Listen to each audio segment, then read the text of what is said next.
Coach, always do appreciate when you join us. Thanks so much for doing it, and how you been? Appreciate you having me on, Zach, and it's been good. We got a short week this week coming off Sunday night game, so just been had practice today, prepping for Southern Miss this Saturday. But obviously was very, very pleased with our guys. Just the way they performed Sunday night, the way they responded, especially there in the second half. Didn't play as clean as we wanted to in the first half, but I thought they really did a wonderful job coming out of the halftime and winning in a dominant fashion. I know people will look at the final score and they'll say the game, it was a blowout, but it really was, like you just said, a tale of two halves. And your defense early, they were giving up some yards, but when they needed to, they really did buckle down. And I thought that was massive early on for your defense. No, it was huge. And I think when you look back at the game and just the situational football, the red zone, our offense was 4 for 4 in the red zone, but we were able to hold them, 2 times when they got down and got close. Our third down conversions were really good offensively, and did a great job of getting them off the field when we had our opportunities. And those are things that we practice and have a great emphasis on throughout fall camp. And to see that carry over into the first game is something I was really pleased with. So I thought this was going to be one of the better games of the weekend. I thought this was going to be a nail-biter, maybe even multiple overtimes. You guys ended up dominating them in the second half. You're trailing by 3, though, after the first half. Just what really changed in that second half? What was the vibe like in the locker room? Because you guys really took it to them in that second half, Coach. I just told our guys to go out there and, obviously had to kind of calm down just a little bit. Guys were, really emotional in the first half. First game, a lot of build-up. I thought we made some uncharacteristic mistakes that cost us in moments, and I told them just to we got to go relax and clean up the mistakes and just go play Florida State football. And we didn't have to make a ton of adjustments to it. We believed in what our plan was. We knew that we wanted to continue to attack, and our guys they executed at a very high level and made some big time plays, and obviously that helped contribute to a great win. The expectations are sky high for your football team. I know one win doesn't define a season, but this is a big one. After having 2 days to kind of think about it, just how do you put it into words what this means for the program? Well, we wanted to start off 1-0, and it was a great game. It was on a grand stage. It was two top 10 teams in the country, and we were able to accomplish what we set out for.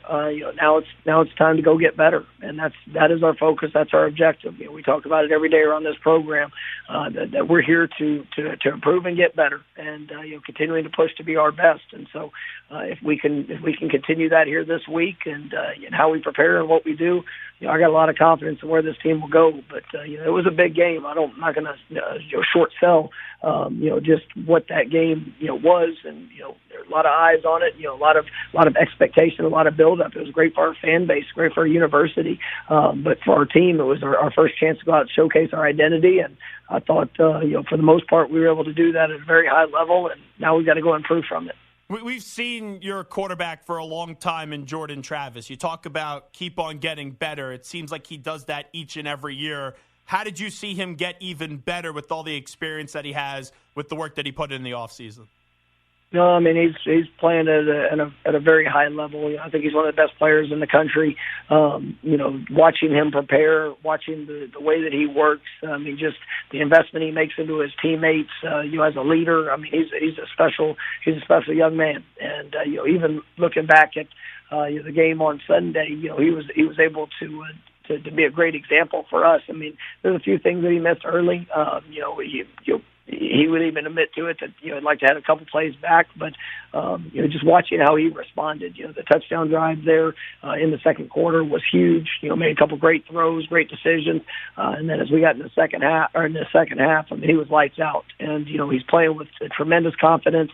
He's got some great playmakers around him, but he really is the spark that makes us go. And you're definitely glad to be able to have the opportunity to coach him.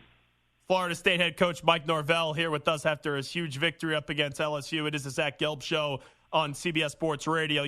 The transfer portal's the name of the game these days. Keon Coleman, in his debut for Florida State, gives you 9 receptions, 122 yards, and 3 touchdowns. What has made his transition from Michigan State to Florida State just seem so seamless?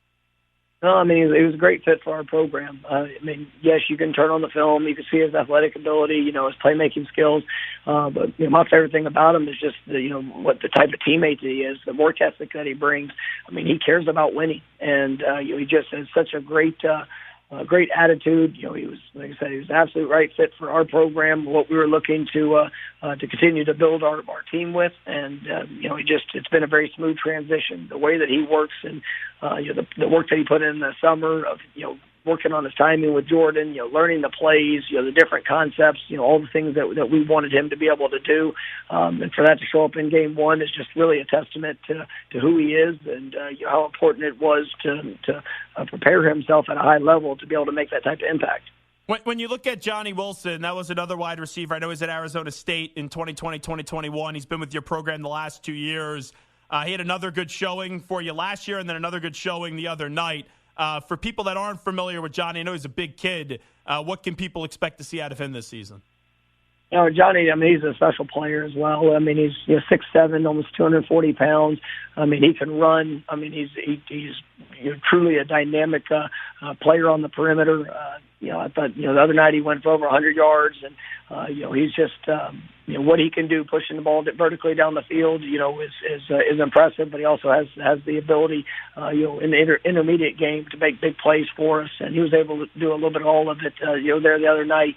Also a very selfless young man. I mean, you watch him play without the ball in his hands. He's a dominating blocker.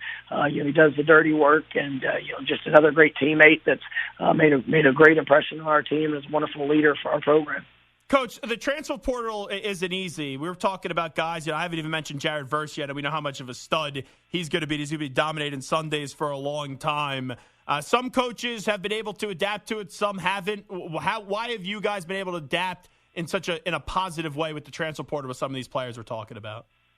I think it all comes down to evaluation. And, I talk about it a lot, finding the right fit, whether it's a high school young man, your junior college, or somebody coming out of the transfer portal, you want to find the right fit for your program. And each year, our roster is going to be, a little bit different. Some years, you talk about that year with Johnny and his class. We needed older, more experienced receivers to build that competition. It was something that really helped elevate our offense. We have some really good and talented young guys that have been able to develop and grow within the program. And when doors and opportunities open themselves, guys are pushed by that competition. And I think that we just found the right guys that have come in and be able to make an impact. And not only have been great players, but great leaders and bought into the culture that we have here. And Coach, I know you're trying to build something special, and this train's moving in the right direction. We've talked about it. The expectations are sky high for this club. You know it, though, right? You lose a game, people want you fired. You win a game, you're the greatest thing ever. How have you been able, through all those ups and downs at such a big school like Florida State, been able to not let that noise affect you to get the program in the spot where it is today?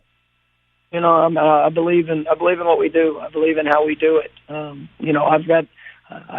a head coach, I've got to be the example for these players and for the staff of what it needs to look like. And there's days that I've made mistakes. There's days that there's been ups and downs with it. But it's about how you respond. It's about the work ethic that you're willing to pour into it. It's about how you treat people, and just really all parts of it. That if you can be that example, then hopefully it'll rub off on others, and help give them the confidence in what they could overcome. So just trying to stay focused on what we could do to get better as a program, to continue to help develop these players so they can go out there and play at an elite level. And I've got a lot of belief in the guys I get to coach, and I'm grateful for the opportunity I get to come to work with them every day. And it's just been a lot of fun seeing them rise up to showcasing who they are and what they're all about. Well, Coach, forget the fact that you have a great staff and you have so many just wonderful players on both sides of the ball. The reason you won that game is my producer, Hot Take Hickey, who just mushes teams left and right. He picked LSU to win 34-17. So you should probably thank him because he's never right, and he went against you guys. You guys ended up winning the game big. Well, tell him to keep picking against us, and it sounds like I'll take those odds every week then. Absolutely love it. Hey, well, Coach, we really do appreciate you carving out some time. You're always so benevolent with us when you get on the air. Good luck and keep on kicking ass this year. Thanks so much, Zach. You have a great rest of the week, and go Noles.